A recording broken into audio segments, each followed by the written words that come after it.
My front door was locked. Yet, sitting on the living room sofa was a person. A girl. She was huddled in the corner, knees pulled to her chest, wearing a filthy, ill-fitting dress. She looked like a discarded rag doll. I had just gotten off work, clutching a greasy takeout bag of pad thai in my hand. This was my apartment, a strictly private sanctuary I'd lived in for 3 years. Caleb Moore stood in the entryway, a chill shooting from the soles of his feet straight to his skull. He didn't even take off his shoes. His mind went blank, and the takeout container slipped from his hand, hitting the floor with a wet splat. Greasy sauce splattered, staining his only decent pair of dress shoes. He didn't care. All his senses were locked on the intruder in his living room. The girl seemed startled by the noise. Her body jerked violently, and she buried her head deeper, like a frightened quail. Who was she? How'd she get in? Did she pick the lock? Climb through the window? This was the 17th floor. A million chaotic thoughts exploded in Caleb's mind, but he couldn't grasp a single one. His first instinct was to reach behind his back and grip the door handle. It was a defensive reflex carved into the bones of every city dweller. Secure the exit. You. As soon as he opened his mouth, his voice rasped like sandpaper. The girl's body trembled again, her shoulders hitching slightly. She seemed to be crying, but there was no sound. Caleb's heart hammered against his ribs. He quickly scanned the room. No signs of ransacking. His wallet and laptop were still on the table. It didn't look like a burglary. Then, what was this? A runaway kid? A homeless person seeking shelter? But how did she bypass a deadbolt door? Caleb took a deep breath, forcing himself to calm down.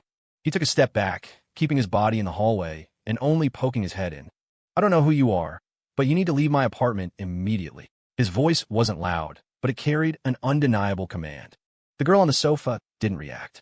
She held her pose, like a lifeless sculpture. Caleb frowned. What was this? Was she squatting? He pulled out his phone, unlocked the screen, and made a show of dialing 911. I'm going to say this one more time. Leave, or I'm calling the cops. He turned the screen toward her so she could see the 3 glaring numbers. The ultimatum. Finally, the girl moved. Slowly, agonizingly slowly, she lifted her head. A face so pale it looked translucent appeared in Caleb's field of vision. Her hair was dry and matted, like a bird's nest. Her face was covered in grime, but her eyes, disproportionately large, were pitch black, like 2 bottomless pits. There was no focus in those eyes, no emotion, just a dead, hollow silence. And a fear so thick it was suffocating. She was terrified, shaking like a leaf. Caleb's hand froze in midair. The girl looked no older than 13 or 14, skin and bones, her wrists so thin they looked like they'd snap. The dress she wore was torn and dirty, clearly not hers, hanging loosely off her frame. Her bare feet were covered in scratches and mud, toes curled tight, digging into the sofa cushions. Nothing about her looked like a criminal. Instead, she looked like a refugee who had crawled out of hell. Caleb's resolve began to waver. Call the police? What would they do? Throw her in a psych ward? Charge her with breaking and entering? Neither option seemed like a kindness. He ran a hand through his hair in frustration. What the hell is happening? Why my place? He was just an average guy, living a 9-to-5 life, his biggest hobby playing video games. He never looked for trouble. Now a massive problem had materialized in his living room. He stared at her, and she looked at him with those hollow eyes. A standoff. The air felt solid. Are you hungry? Caleb finally surrendered. Defeated, he lowered his phone and pointed to the cold Thai food on the floor. The girl blinked. Her gaze followed his finger to the mess on the floor. Her throat bobbed slightly. It was a tiny movement, but Caleb caught it. She was hungry, starving. Caleb sighed, accepting his fate. He closed the door and kicked off his shoes. Stepping carefully around the girl, he went to the kitchen and grabbed a carton of milk and some bread. He warmed the milk in a microwave, then placed the bread and warm milk on the coffee table, sliding it toward her. Eat. He tried to soften his voice. The girl stared at the food, but didn't move. Her eyes were full of suspicion, like a small animal that had been baited one too many times. Caleb understood. He sat on the rug opposite her, picked up a slice of bread, and took a huge bite. Not poisoned, he said through a mouthful. Perhaps that gesture lowered her guard just enough. She hesitated for a long time before extending a skeletal hand. Trembling, she picked up a slice. Then, she lowered her head and tore into it with ferocious desperation. Crumbs fell all over her, but she didn't care. The slice was gone in seconds. She grabbed a second, a third, until the bread was gone. Then she cupped the warm milk with both hands, drinking in small, frantic gulps. Caleb watched her in silence, a mix of emotions churning in his gut. Who was this kid? What had she been through to end up like this? After eating, the girl seemed to regain a tiny spark of life. The shaking subsided slightly, but she remained curled in the corner, eyeing Caleb warily. Caleb felt awkward under her scrutiny. So, what's your name? Where do you live? I could drive you home. He tried to communicate. The girl's lips moved, but no sound came out. Do you understand me? Caleb tried different questions. Parents, school. She remained silent. It was as if she had lost the ability to speak. Caleb was at his wit's end. A mysterious, mute girl with apparent mental trauma. This was a ticking time bomb. He checked the time. It was 10:00 p.m. Kick her out. Looking at her, Caleb knew he couldn't do it. Let her stay. A stranger sleeping in his apartment was weird as hell. His eyes fell on her dirty feet. Forget it. He stood up, went to his bedroom, and dug out his smallest old t-shirt and a pair of sweatpants. Then he grabbed a clean towel from the bathroom. Go take a shower. Put these on. He placed the items on the sofa. Bathroom's over there. The girl looked at the clean clothes, then at her filthy body. A complex emotion flashed in her eyes. She stood up hesitantly and walked stiffly toward the bathroom. Caleb watched her go, relieved. At least she followed instructions. The sound of running water soon filled the apartment. Caleb sat on the sofa, exhausted. This was more tiring than a week of overtime. He started thinking about tomorrow. She couldn't stay here forever. He had to figure out who she was. Maybe after a shower, she'd calm down and talk. The water stopped. Caleb perked up. The bathroom door clicked open a crack. The girl peeked out, wet hair plastered her cheeks, her clean face looking even paler and more gaunt. She was wearing his t-shirt. It swallowed her whole, making her look like a toddler playing dress-up. She looked at Caleb, lips moving as if trying to speak. Caleb sat up straighter, expectant. Was she finally going to talk? She opened her mouth, releasing a faint, breathy sound. Caleb strained to listen. Then he heard it. It wasn't a word. It was a guttural, animalistic whimper of pure fear and pain. Before he could react, she bolted out of the bathroom, not toward the living room, but straight into Caleb's bedroom. By the time Caleb processed it, she had already burrowed into his bed, wrapping the duvet around herself tight, leaving only a shivering lump. Caleb, he stood there petrified. So, tonight he wasn't just sheltering a stranger. He was losing his bed. What a mess. He walked to the bedroom door, looking at the small mound in the covers. Forget it. Why argue with a traumatized child? Resigned, he sighed and turned back to the sofa to grab a blanket. The couch was his bed tonight. It was late. Caleb lay on the narrow cushions, tossing and turning. The living room curtains were open, and the city neon cast jagged shadows on the floor. He stared at the ceiling, wide awake. The bedroom was quiet, silent enough to hear the girl's shallow breathing. She seemed to be asleep, but Caleb's mind was sharper than ever. He replayed the evening's events over and over. Who was this girl? What secrets was she hiding? Why his apartment? Endless questions drowned him. He had a sinking feeling that his peaceful life had been shattered the moment she broke in. And waiting for him was an endless stream of trouble. Just as his thoughts drifted, a short, sharp scream pierced the air from the bedroom. Caleb bolted upright on the sofa. He rushed to the bedroom door and threw it open. By the faint city light, he saw the girl sitting up in bed, gripping the duvet with white-knuckle force, her body shaking violently. Another nightmare. Caleb's chest tightened. He stood in the doorway, unsure if he should enter. The girl seemed to sense him. She whipped her head around, eyes wide with terror in the darkness. Suddenly, she threw off the covers, scrambled off the bed, and threw herself at his feet, wrapping her arms tightly around his calves. Her body was ice-cold, trembling like a leaf in a storm. Caleb could feel it, a fear that came from the depths of her soul. He froze, afraid to move. Her grip was incredibly strong, like an iron clamp. His shin bones actually ached. He looked down, seeing only the top of her dark hair and her knuckles, white from the strain. It's okay. You're safe. He tried to soothe her, his voice rasping. The words seemed to have a small effect. Her grip loosened slightly, but she didn't let go. The shaking began to subside. Caleb stood stiffly, his legs going numb. What was he supposed to do? Push her away. Seeing her like this, he couldn't bring himself to do it. Just let her hold on. A grown man, standing in the dark with a strange girl clinging to his leg. It was beyond bizarre. He sighed, bent down awkwardly, and gently patted her back. Just a nightmare. It's over. She was so thin. Through the thin fabric of the t-shirt, he could feel her protruding shoulder blades. Like a bird with broken wings. Under his touch, she seemed to stabilize. She let go but remained crouched at his feet, looking up at him. In the dark, her eyes shone like wet obsidian, no longer hollow but filled with dependence and a plea. Caleb's heart softened inexplicably. Go back to bed. He pointed to the mattress. The girl shook her head. She pointed at him, then at the rug beside the bed. Caleb paused, then realized what she meant. She wanted him to sleep on the floor next to her. The request was absurd. He had a perfectly good bed. Why would he camp on the floor?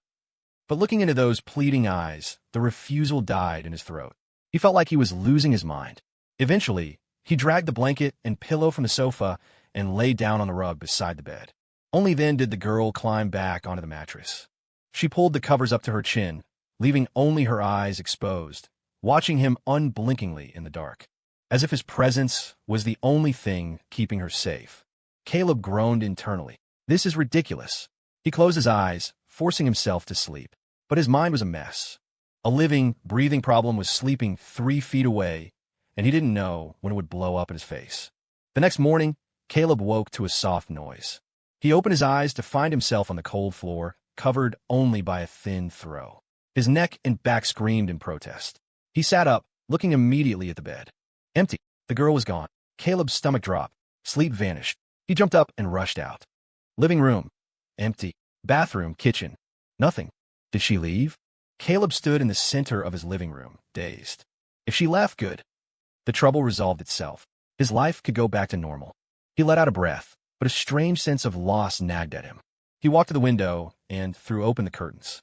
Morning sunlight flooded the room. Then he saw her. She hadn't left. She was crouched in the corner of the balcony, hugging her knees just like the night before.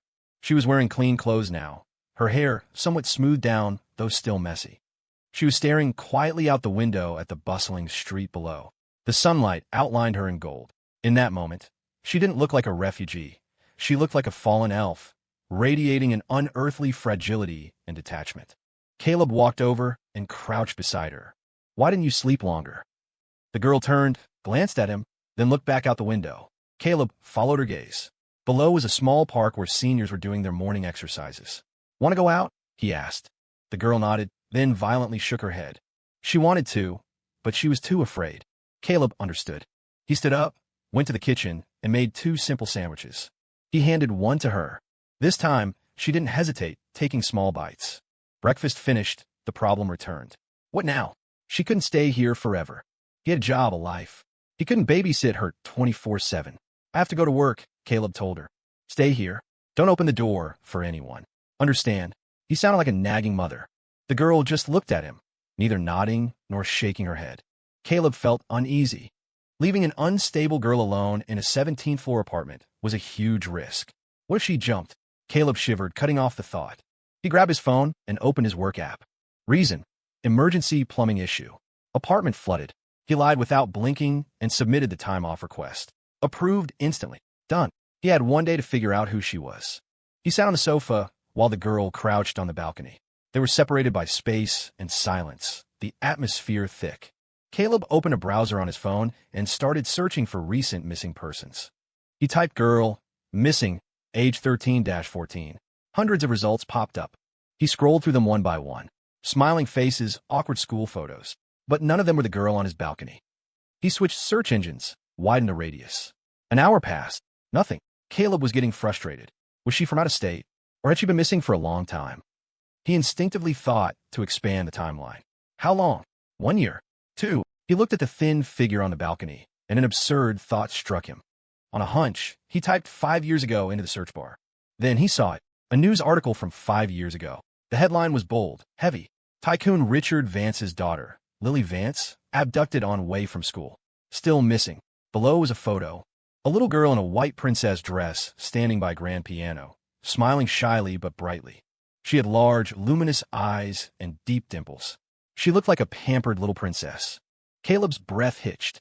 He snapped his head up to look at the girl on the balcony, then back to the phone. The little princess in the photo and the scarred, hollow girl on his balcony. The jawline, the features. They were a 70 or 80% match. One was plump and happy. The other was withered and broken. One was bright. The other was dead inside. Caleb felt his blood run cold. Impossible. This was insane. The Lily Vance disappearance had rocked the entire city 5 years ago. The Vance family was practically royalty here. They offered millions in rewards, turning the city upside down. Police, PIs, volunteers. Everyone looked, but Lily Vance had vanished into thin air. 5 years. Everyone assumed she was dead. But now, a girl missing for 5 years suddenly appears in his apartment. Caleb's hand began to tremble uncontrollably. He couldn't believe his own deduction. It had to be a coincidence. Just a look-alike. He forced himself to calm down and kept reading. The article mentioned a specific physical trait. Lily Vance had a small red birthmark on the inside of her left wrist, like a drop of cinnabar. A birthmark. Caleb's gaze locked onto the girl's left hand on the balcony. Her hands rested on her knees, sleeves rolled up halfway, exposing her wrists. There! Caleb stood up abruptly and strode toward her. The girl flinched at his sudden movement, eyeing him warily. Caleb didn't speak. He crouched down and gently grasped her left wrist. She struggled for a second, but seeing no malice in his eyes, she went limp. Caleb carefully rolled her sleeve all the way up, and there it was. On the translucent, pale skin of her inner wrist lay a small, red mole. The shape and placement were exactly as the news described. Boom! It felt like an explosion in Caleb's skull. It was really her, Lily Vance, the girl missing for 5 years, presumed dead by everyone. She was alive, and she was in his apartment.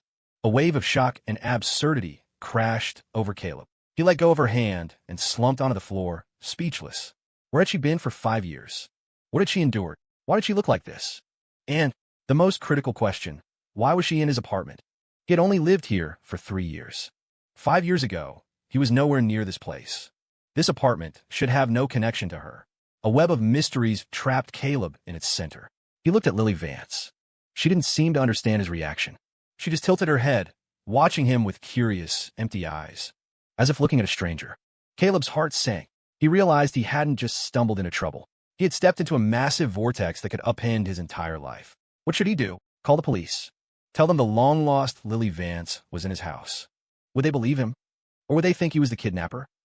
After all, a missing girl appearing unharmed, relatively speaking, in a single man's apartment was suspicious as hell. He couldn't explain it. Cold sweat soaked Caleb's back. He paced the living room like a caged animal. 2 voices screamed at his head. One said, "Call the cops now. It's the only way out. Hand her over, and you're clear." The other said, "Don't call. You can't explain this. You'll be suspect number 1. You won't be a hero. You'll be the accused." The voices clashed, giving him a splitting headache. He grabbed his hair, feeling like he was going to snap. On the balcony, Lily sat quietly, detached from reality. The quieter she was, the more panicked Caleb became. She couldn't stay here. Every minute increased his risk. He had to decide. Finally, logic or self-preservation won over impulse. He couldn't call directly, but he could do it anonymously. Caleb took a deep breath, walked to the corner furthest from Lily, and with the feeling of a thief, dialed 911. To avoid tracking, he used a burner SIM he bought for online selling. 911, what is your emergency? I think I saw a missing person. It's that girl from 5 years ago, Lily Vance. The operator paused. Sir, are you sure? The Lily Vance case is 5 years old. I'm sure. She's at Shadow Creek Apartments. Caleb gave his complex name, but kept the apartment number vague. Send someone fast. She looks like she's in bad shape. He hung up immediately, popped the SIM card out, snapped it in half, and flushed it down the toilet. Destruction of evidence. Seamless. He leaned against the bathroom wall, gasping for air. Done. He did what he had to do. Now he just had to wait for the police to sweep the building and find her. Then his life could go back to normal. He glanced at Lily on the balcony and felt a sudden pang of reluctance. Damn it. He shook his head, expelling the ridiculous thought.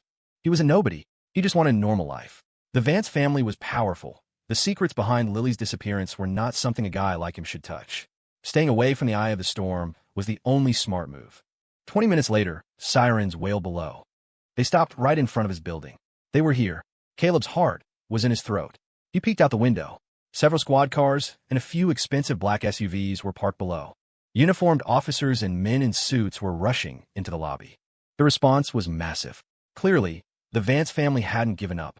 Lily seemed to hear the sirens too. She stood up, walked to the window, and looked down blankly. When she saw the police and the cars, her body began to shake uncontrollably. That familiar, extreme terror seized her again. No. A broken whimper escaped her throat. She turned and ran back into the room. Not to hide in a bedroom, but straight to Caleb. Just like the night before, she grabbed him. This time, she hugged his waist, burying herself in his chest, shaking like a sieve. Caleb went rigid. He could feel her cold temperature and the consuming despair radiating from her. She was terrified. Terrified of the police, terrified of the people coming for her. Why? Weren't they coming to save her? Shouldn't she be happy? Caleb's mind swirled with confusion. Bang, bang, bang. Urgent knocking hammered the door. Police! Open up! A commanding male voice shouted. Lily trembled harder in Caleb's arms, burying her head deeper, making pleading noises. Caleb was a mess. Open the door, and they take her, but she looks like she's dying of fear. Don't open it. They break it down, and he looks guilty. Open the door. We have a tip that Lily Vance might be inside. The voice was stern, ready to breach. It's over. The anonymous tip had backfired. They pinpointed his unit. Caleb closed his eyes and inhaled. No way out now. He gently patted Lily's back, then firmly but gently pried her off him. Don't be scared. I'm right here. He didn't know why he said that. Instinct. He walked to the door, hesitated for a second, then turned the lock. The door swung open. 7 or 8 officers stood there, faces grim, eyes sharp. Leading them was a middle-aged detective with a square jaw and an imposing aura. Behind him stood a wealthy middle-aged couple.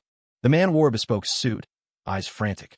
The woman was elegant but haggard, worry lines etched deep into her face. The moment she saw Caleb, she lunged, grabbing his arm. Where's my daughter? Where's Lily? Did you hide her? Her voice was shrill, hysterical, nails digging into Caleb's flesh. These were undoubtedly Lily's parents, Richard and Catherine Vance. Mrs. Vance, please calm down. The lead detective pulled her back. His gaze swept over Caleb like a searchlight. You are Caleb Moore? Yes. Caleb nodded, trying to look calm. We receive a report that Lily Vance is here. Where is she? The detective's tone was oppressive. Caleb didn't answer. He just stepped aside, clearing the view. Everyone's eyes shot through the gap into the living room. Then they saw her. The girl huddled in the corner, knees to chest, shaking violently. The air froze. Catherine Vance gasped. She stared at the girl, unblinking, trying to reconcile the image. Her lips trembled, trying to form words, but failing. Richard Vance was stunned too. He looked at the familiar yet strange figure, eyes filled with shock, doubt, and disbelief. Lily. Catherine finally found her voice. Trembling, she took a step toward the girl. Is that Lily? My baby. Tears rolled down her face like broken pearls. Hearing her voice, Lily shook even harder. She looked up, eyes filled with confusion and terror, staring at this strange, weeping woman approaching her. She didn't recognize her. When Catherine reached out to touch her, Lily screamed. Ah! The sound was piercing, inhuman. Like a cat whose tail had been stomped on, she sprang up and bolted, not away, but toward the only safe zone she knew. She ran back to Caleb. She hid behind him, gripping the hem of his shirt with white knuckles, peeking out with terrified eyes at the strangers. Everyone was stunned. Catherine's hand froze in midair. Her expression shifted from joy to shock, then to deep, stinging pain. Her daughter, her lost child, didn't know her. She was afraid of her. Instead, she was clinging to a complete stranger. Catherine's gaze turned icy instantly. She glared at Caleb as if she wanted to flay him alive. What did you do to my daughter? Her voice dripped with hostility and suspicion. It wasn't just her. They were looking at a criminal now. Scrutiny, suspicion, coldness. Caleb felt a chill run from his head to his toes. His worst fear had happened. He was the prime suspect. I didn't do anything, he tried to explain. She just appeared in my apartment last night. I don't know why. Just appeared. The lead detective scoffed. Mr. Moore, your door has a high-end smart lock. Without a key or code, a fly couldn't get in. Tell me, how did she just appear? Caleb was speechless. He didn't know either. How could he explain it? What is your relationship with Lily Vance? When did you meet her? I don't know her. Yesterday was the first time I saw her. First time, and you let her sleep here? And let her hide behind you? The detective's tone was mocking. Mr. Moore, a 3-year-old wouldn't believe that story. Caleb was defenseless. He felt like he was caught in a net, and struggling only tangled him further. Take him in, the detective ordered. 2 young officers immediately grabbed Caleb's arms. The cold click of handcuffs locked around his wrists. Caleb didn't resist. He knew it was futile. He just looked back at Lily, hiding behind him. Realizing he was being taken, the girl gripped his shirt tighter. For the first time, her eyes showed an emotion other than fear. A plea, dependence. No. A weak sound escaped her throat as she shook her head frantically. An officer tried to pull her away from Caleb, but she clung to him like she was grafted to his skin, refusing to let go. It was a standoff. Lily, come to mommy. Catherine cried, reaching out. Don't be scared. Let's go home. Lily ignored her, clutching Caleb. Finally, Richard Vance spoke. His voice was low and commanding. Bring him along. He pointed at Caleb. The detective paused, hesitant. Mr. Vance, that's not protocol. I take full responsibility. Richard's tone brooked no argument. The detective nodded. And so, Caleb was escorted by 2 officers, with Lily hanging onto him like an appendage, as the group marched out of the apartment. Outside, the bright sunlight made Caleb squint. Beside the Vance family limo, a man in a sharp suit stood waiting, a butler or assistant. He looked shocked when he saw Lily, then quickly opened the door. Miss! Hospital first, Richard ordered. Caleb was shoved into the back of the Vance limousine in the most bizarre arrangement possible. He sat in the back, handcuffed, with Lily pressed tight against him, an officer on his other side. Richard and Catherine sat opposite. The car glided into traffic. Caleb watched the city blur past, feeling cold inside. He knew that from the moment the cuffs clicked, his old life was gone. The car didn't go to a public hospital, but to an exclusive private sanitarium. The grounds were serene, security tight. Doctors and nurses in white coats were waiting at the entrance. Mr. and Mrs. Vance, the lead doctor, a white-haired man, greeted them respectfully. Dr. Sterling, please, look at my daughter, Catherine said urgently. The medical team focused on Lily. Seeing her emaciated state and hollow eyes, they gasped. Then, their eyes shifted to Caleb, the handcuffed man she was clinging to. Their gazes were professional, but probing. Let's get her a full checkup, Dr. Sterling ordered. 2 nurses stepped forward to guide Lily away. Lily, come with us, honey. Just a checkup, a nurse cooed. Lily's reaction was even more violent than at the apartment. No, she shrieked, wrapping her arms and legs around Caleb's arm, curling into a ball, shaking violently. It was as if the white coats were monsters. The nurses couldn't get near her. If they tried, she thrashed and snapped her teeth like a cornered animal. Why is she like this? Catherine wept, heartbroken. Classic PTSD and contact phobia, Dr. Sterling frowned. She views the outside world with hostility and distrust. Except, his eyes landed on Caleb. Except him. Everyone looked at Caleb again. Richard Vance's eyes darkened, staring at Caleb as if trying to drill into his brain. Who are you really? He asked. It was the second time he asked. I am Caleb Moore. Just a graphic designer, Caleb replied calmly. Panic was useless now. A graphic designer? Richard sneered. Why does my daughter trust only you? Were you with her for the last 5 years? That was the core suspicion. The one thing Caleb couldn't explain. I'll say it again. I met her yesterday. Caleb met his gaze. As for why she's like this, I don't know. Maybe ask her, not me. He glanced down at the shivering girl. Richard and Catherine fell silent. They wanted to ask her, but she was unreachable. Stalemate. Lily clung to Caleb, her only lifeline, refusing to let anyone else touch her. The exam was impossible. This, Dr. Sterling hesitated. Forcing her now could deepen the trauma. So we just wait? Catherine asked anxiously. Dr. Sterling paused, then made a bold suggestion. Perhaps. We let him try. He pointed at Caleb. Catherine frowned, face full of reluctance and suspicion. Richard scowled too. Let a suspect comfort his daughter? Insane. But seeing Lily's state, they had no choice. Mr. Moore, Dr. Sterling turned to Caleb, tone polite. We need your help to calm her down for the exam. Can you do that?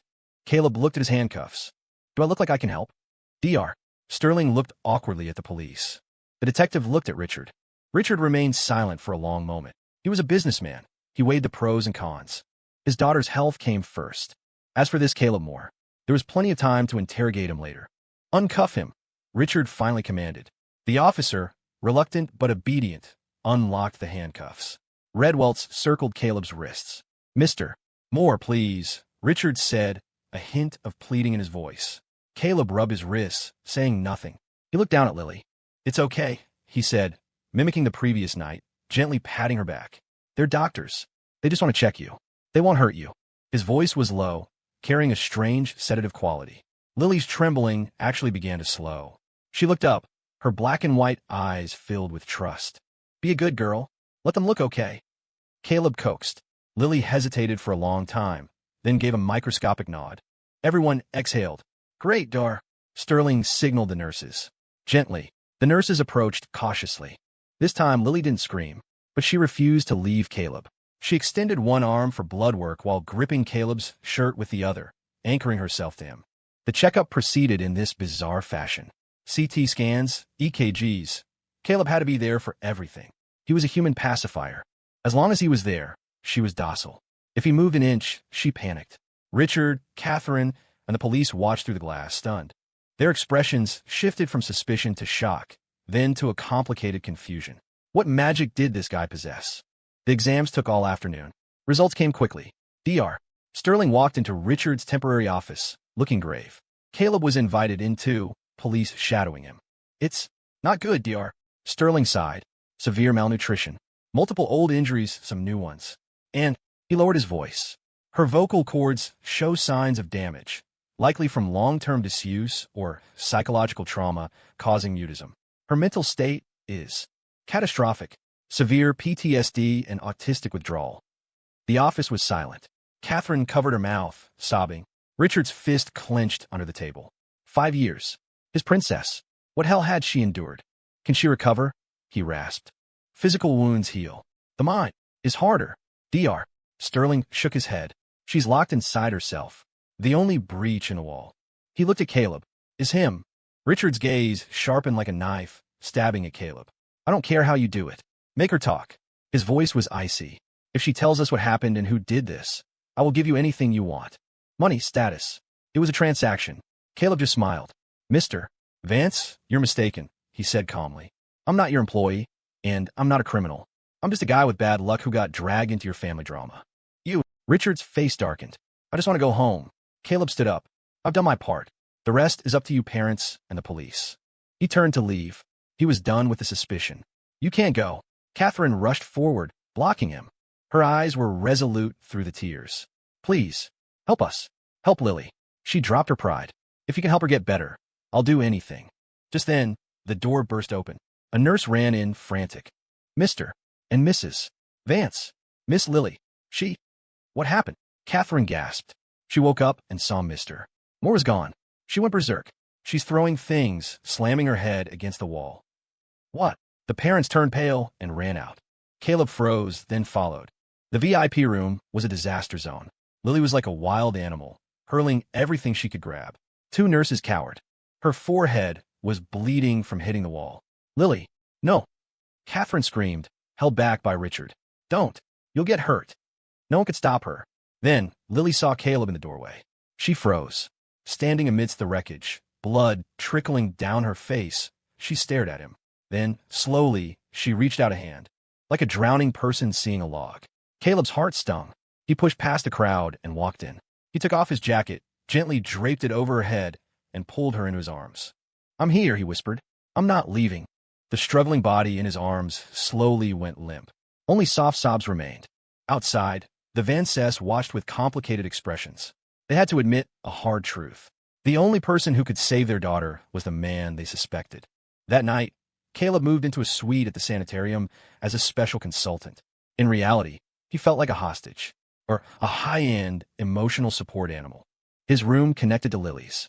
The Vances gave him luxury treatment, but Caleb felt trapped. Late at night, he lay in the plush bed, sleepless. He pulled out the new phone the Vances gave him and researched the kidnapping. 5 years ago, the police suspected everyone. Rivals, ex-employees, relatives. No leads. A cold case. No ransom demand. That was the key. Why kidnap an heiress and ask for nothing? Caleb felt a conspiracy looming. The door creaked. Lily, in clean pajamas, walked in like a ghost. She held a sketchbook and crayons. Caleb sat up. Nightmare. She shook her head. She walked to his bed, opened the book, and started drawing with a black crayon. Her movements were slow, deliberate. Caleb watched, curious. A shape emerged. A house. A strange house. Next to it, a tree. A twisted, gnarled tree. Caleb's pupils contracted. He had seen this image. Somewhere. The drawing radiated gloom. Lily finished and looked up at him, eyes holding a trace of fear. She was sending a message. This place mattered. It was likely where she was held for 5 years. Caleb's brain raced. He searched his memory for the image. He had seen it. In a photo, a video, somewhere. Where is this? He asked softly. Lily shook her head, lips moving silently. She picked up the crayon and colored the windows of the house black. Pitch black. Caleb's heart sank. He put the drawing away and smiled at her. Understand. You draw well. He patted her head. Go back to sleep. Lily relaxed slightly, nodded, and padded back to her room. Caleb's smile vanished. He folded the drawing and pocketed it. This was the only clue. Over the next few days, Caleb settled into life as a companion. Days were spent in therapy and meals with Lily. Nights were spent researching. He searched for crooked tree, scanned maps, looked at street views. Nothing. The house was a ghost. Meanwhile, his bond with Lily shifted. She didn't speak, but she shadowed him everywhere. He read. She drew. He watched movies. She sat by him. Sometimes he told her fairy tales. Snow White, Cinderella. When the prince defeated the dragon, a light flickered in her eyes. She was processing the world. Richard and Catherine watched, their hostility turning into a grudging acceptance. Therapists failed. Caleb succeeded. One afternoon, in the garden, a fountain played a piano melody. Lily stopped. She tilted her head, listening. It was for Elise. You like it? Caleb asked. Lily didn't answer. When the song ended, she dragged Caleb back to her room. She went to the electric keyboard in the corner, sat down, and looked at him. I want to play. Caleb turned it on. Lily took a breath and placed her fingers on the keys. A jerky, broken version of For Elise stumbled out. She was rusty, but she persisted, trying to find the notes. Caleb stood by, listening. It was her first active attempt to touch her past. The door opened. Richard and Catherine entered. Seeing their daughter play, they froze. Catherine covered her mouth, tears flowing. 5 years. They finally heard her play. They listened in silence. When she finished, Lily looked up, flinched at her parents, then relaxed when she saw Caleb. Beautiful Lily, Catherine choked out. Lily didn't scream. Progress. Dr. Sterling says she's improving. Richard said to Caleb, eyes complex. It's your doing. I didn't do anything, Caleb said. Regardless, the Vance family owes you. Richard extended a black card. $1 million. A down payment on our thanks. PIN is 6/8. Caleb looked at the card. 1 million. Life-changing money. But it felt heavy. I don't need it. He shook his head. What? Richard frowned. Not enough. I told you, I just want to go home, Caleb said. When she's stable, I'm leaving. Richard's eyes narrowed. He couldn't read this kid. Didn't want money. People who didn't want money usually wanted something bigger. Suddenly, a man behind Richard stepped forward. 30-something, gold-rimmed glasses, refined look. Julian West, Lily's uncle. He had been hostile to Caleb from day one. Richard, why waste time with him? Julian sneered. A drifter with no background? He kidnapped her 5 years ago, laid low, and now he's playing the savior for a payout. The accusation was venomous. Catherine turned pale. Julian, stop it. Stop. Julian raised his voice. Catherine, wake up. She vanishes for 5 years and pops up in his apartment and only trusts him. It's a con. The doubt replanted itself in the parents' minds. Caleb glared at Julian. Mr. West, watch your mouth. Where's your proof? Proof. Julian laughed. The police will find it. Scum like you belong in prison. He stepped forward, reaching for Caleb's collar. Before he could touch Caleb, a small shadow launched itself in front of him. Lily. She spread her arms, shielding Caleb like a mother hen protecting a chick. She glared at her uncle with a ferocity no one had ever seen. Her eyes burned with rage. Everyone froze. Julian stopped, hand in midair. Lily, you. Lily didn't blink. She glared, a low growl rising in her throat. Then, she did the unthinkable. She wound up and slapped Julian West across the face with every ounce of strength she had. Smack! The sound echoed. Julian clutched his face, stunned. Richard and Catherine were paralyzed. Caleb, standing behind her, looked at her shaking back. His mind reeled. Why did she hit him? Was it just protection? No, it wasn't just protection. In that split second, Caleb saw it in her eyes. Hatred. A bone-deep, corrosive hatred. A thought flashed like lightning through Caleb's mind. He looked at Julian, eyes sharpening. Could it be? Julian held his cheek, stunned. He never expected his beloved niece to slap him. For some random punk. Lily, are you crazy? He snapped, shock turning to anger. Lily didn't hear him. She kept glaring, eyes filled with the look one gives a mortal enemy. The scene was so wrong that even Richard and Catherine sensed it. Julian, get out, Richard said, voice low. Richard, she hit me. Didn't you see? Julian yelled. I said get out. Richard barked. Julian gritted his teeth, shot a venomous look at Caleb, and stormed out. The moment he left, Lily collapsed. She spun around and buried her face in Caleb's back, shaking violently. The aggression vanished, replaced by terror. The atmosphere in the room was suffocating. Lily, it's okay. Uncle Julian didn't mean to. Catherine tried to soothe. Lily ignored her, clinging to Caleb. Caleb could feel it. The fear was directed at Julian. A terrible theory formed in his head, but he had no proof. Just instinct. Richard looked grim. He glanced between Caleb and his daughter. That's enough for today, he said wearily. He let a weeping Catherine out. Alone with Lily, Caleb knelt. Why did you hit him? He asked gently. Lily looked at him, lips trembling, tears spilling over. She pointed to her throat and shook her head. She couldn't speak. The fear was a padlock. It's okay. Caleb wiped her tears. He led her to the bed and handed her the sketchbook. Draw it, he said. Tell me in pictures. Lily hesitated, then nodded. She lay on the bed and began to draw with a black crayon. Not a house this time. A man. Glasses. A smile that looked sinister in wax. As the details filled in, Caleb's pupil shrank. The man was Julian West. She grabbed a red crayon and drew violent X's over his face. Then, with black, she drew little stick figures around him. Girls without faces. Ghostly girls. Finally, she colored the whole background pitch black. The drawing screamed horror. Caleb felt a chill. He was certain now. Julian West was involved. And the faceless girls. Were there other victims? He looked at Lily. She was exhausted, lying motionless. Caleb gently slid the drawing out and covered her with the quilt. Sleep, he whispered. I'll handle the rest. He went to his room and laid the two drawings side by side. The twisted treehouse. The faceless girls and Julian. He had to connect them. Caleb analyzed. Julian West, VP of Vance Group. Successful, family man. Why kidnap his niece? Not for money. Not for revenge. Why? Unless he was sick. A twist in his psyche. Caleb researched Julian online. Philanthropist, entrepreneur. Perfect facade. Caleb didn't buy it. He dug deeper, looking for properties, hangouts. He stayed up all night. The next morning, dark circles under his eyes, he found Richard. He handed him the house drawing. Lily drew this? Yes. I don't recognize it. The tree, Caleb pointed. That shape is unique. I'll have people look. The Vance machine went to work. Police, P. Underworld contact. Days passed. No leads. The house didn't seem to exist. Caleb was losing hope. Then, a cleaning lady at the sanitarium saw the drawing. Huh, that tree looks familiar, she muttered while mopping. Caleb jumped up. Mom, where have you seen it? I think. Near my old home, she said uncertainly. West Side, before the renovation. Shadow Creek Estates now, but there was an old holdout house with a tree just like that. Is the house still there? Probably. Those legal disputes take forever. It's spooky, nobody goes there. Shadow Creek. An old holdout house. A twisted tree. It matched. Caleb thanked her and bolted. He told Richard he needed to run an errand. Richard sent a driver. Caleb went to the new Shadow Creek development. He told the driver to wait and walked in.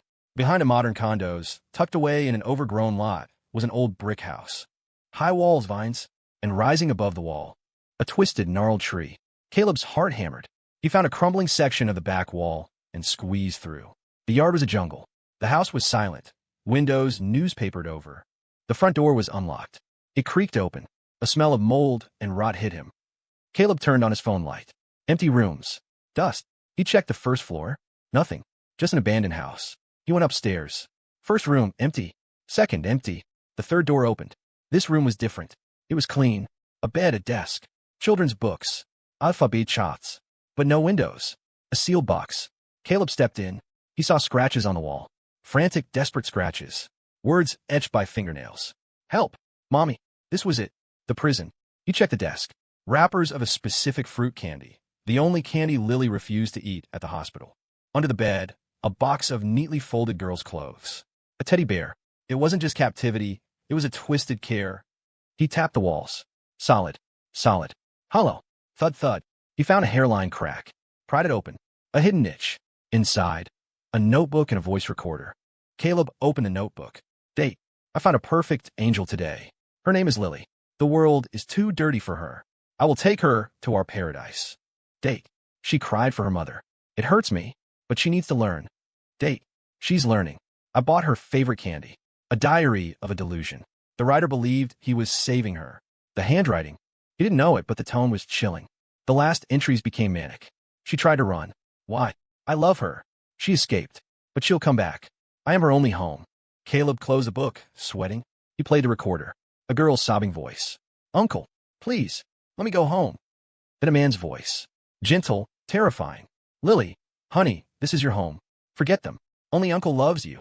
Julian West. It was undeniable. Caleb pocketed the evidence. He had him. He turned to leave. Slam. The bedroom door slammed shut. The lock clicked. Click. A voice came from the other side. Like my house, mister. More. How did you? Caleb froze. It was a trap. The cleaning lady? A plant? You think you found something? Julian taunted through the door. I left those for you. Caleb went cold. Why? I need a scapegoat. Julian laughed. A pervert who kidnapped her, kept her, and then committed suicide when found. You fit the profile perfectly. Police will find a charred body in the diary. Case closed. I'm the hero who found her location. Smell of gasoline wafted under the door. You're insane. Caleb shouted, banging on the door. Goodbye, mister. More. Whoosh. Fire roared. Heat blasted through the cracks. The old wood caught instantly. Caleb was trapped. Smoke filled the room. He coughed, eyes watering. He looked at the hollow wall. The niche. Was there space behind it? He smashed his fist against the back of the niche. Crunch. It gave way. A passage. An old servant's tunnel or smuggling route. Caleb squeezed through just as the flames licked the desk. He crawled through the dark, narrow tunnel, lungs burning. He kicked open a rotting grate and tumbled out into an alley behind the property. He gasped for air alive. Sirens wailed in the distance. He couldn't go back to the hospital. Julian would finish the job. Caleb limped away, blending into the city. He checked his pocket. The diary and recorder were safe. He holed up in a cheap motel. He cleaned his wounds. He couldn't go to the cops. Julian might have them in his pocket. He needed an ally. Richard Vance. But would he believe the stranger over his brother-in-law? Caleb had to gamble. He dialed Richard. Hello. Richard sounded wrecked. Mr. Vance. It's Caleb. I'm not dead. Silence. What? Your brother-in-law tried to burn me alive. Where are you? Meet me. Alone. Half an hour later, in a private cafe booth. Caleb played the tape. Uncle, let me go. Richard turned gray. He read the diary. He shook with rage. That animal. He stood up to leave. I'll kill him. No, Caleb stopped him. You kill him, you go to jail, and the truth dies. We need him to confess. Ow. We use his weakness. Lily. He thinks he owns her. We set a trap. Caleb laid out the plan. Richard listened, looking at Caleb with new respect. Why help us? I just want justice. And to go home. The plan was set. Richard controlled the hospital security feeds. He pulled his guards back, leaving a gap. Caleb returned to the hospital, acting like nothing happened. Julian was shocked, but hid it. Lucky man, Julian smiled. Very, Caleb smiled back. Night fell. The Van Cess left. Caleb stayed with Lily. He signaled the hidden cameras. He opened the connecting door, then left for the bathroom. The bait was laid. A shadow slipped into Lily's room. Julian, he smiled, approaching the girl sitting on the floor drawing. Lily, my angel. Uncle is here to take you home. He reached out. The girl turned. It wasn't Lily. It was a mannequin with a wig. Julian froze. Click. The door locked. Lights blazed. Richard, Caleb, and police swarmed for the connecting room. Lily was safe behind Catherine in the corner. Julian, Richard said, voice dead. What is this? Julian stammered. I was checking on her. Caleb hit play on the recorder. Julian's voice filled the room. Julian crumbled. No. That's not. Then Lily stepped out. She glared at him. She opened her mouth, forcing air through rusty cords. Mo? Stir. One word. It shattered Julian. He broke. He laughed maniacally. Yes, it was me. You ruined her. She was mine. My angel. He raved as police dragged him away. It was over. Julian was gone. The house burned down. Lily began to heal. Her speech returned slowly. Mom, Dad. Richard and Catherine wept. She still clung to Caleb, but she let her parents in too. Caleb knew it was time. He packed his bag. Richard offered the black cardigan and a penthouse key. We owe you. Caleb took them this time, nodding, but knowing he wouldn't use them. He walked to the car. The Van Cess were there to see him off. Thank you, Catherine said. Take care, Richard said. Lily stood there. She looked at him, eyes clear. Caleb knelt. Be brave, okay? Lily teared up. She opened her mouth. Big brother. A title of protection. A family bond. Caleb smiled, heart full. He stood up and walked away into the sunlight, finally going home. Story complete.